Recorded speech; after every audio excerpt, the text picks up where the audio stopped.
पुण्यातून सावित्रीबाई फुले पुणे विद्यापीठाच्या वसतिगृहाच्या जेवणामध्ये आता अळ्या सापडल्याचं बघायला मिळत आहे। अखिल भारतीय विद्यार्थी परिषदेच्या कार्यकर्त्यांनी मेस चालकास आता या संदर्भात जाब विचारलाय।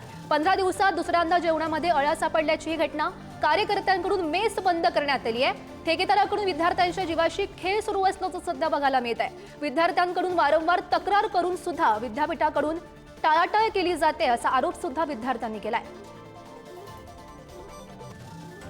महत्त्वाची अपडेट सध्या आपण पाहतोय। सावित्रीबाई फुले पुणे विद्यापीठाच्या वसतिगृहाच्या जेवणामध्ये पुन्हा एकदा अळ्या सापडण्याचा हा प्रकार आणि त्या संदर्भात अखिल भारतीय विद्यार्थी परिषदेच्या कार्यकर्त्यांनी आता मेस चालकास जाब सुद्धा विचारलाय।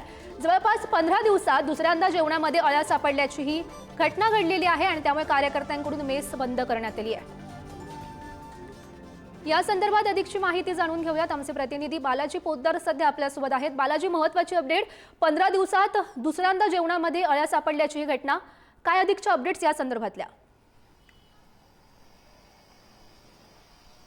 गौरी, ही सगळी सावित्रीबाई फुले पुणे विद्यापीठात जे वसतिगृह क्रमांक 8 आहे त्या ठिकाणी जी मेस चालू आहे त्या मेसमधला हा सगळा प्रकार धक्कादायक प्रकार समोर आलेला आहे। काल रात्रीच्या वेळी हा सगळा प्रकार घडल्याची माहिती या विद्यार्थ्याने दिलेली आहे आणि त्यानंतर अखिल भारतीय विद्यार्थी परिषदेच्या काही कार्यकर्त्यांनी त्या ठिकाणी जाऊन जाब विचारला, मेस बंद केली।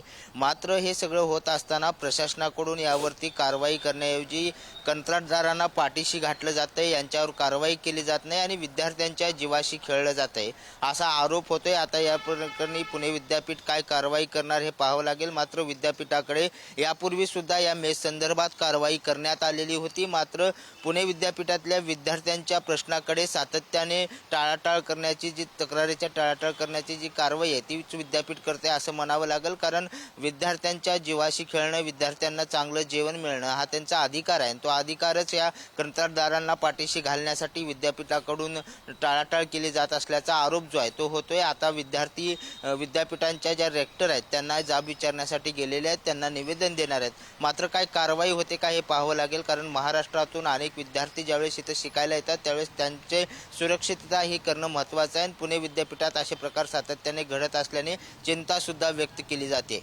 गौरी, नक्कीच बालाजी, खरं तर प्रशासन याकडे कधी लक्ष देतं हे पाहणं महत्त्वाचं असेल। बालाजी, धन्यवाद दिलेल्या सविस्तर माहितीसाठी।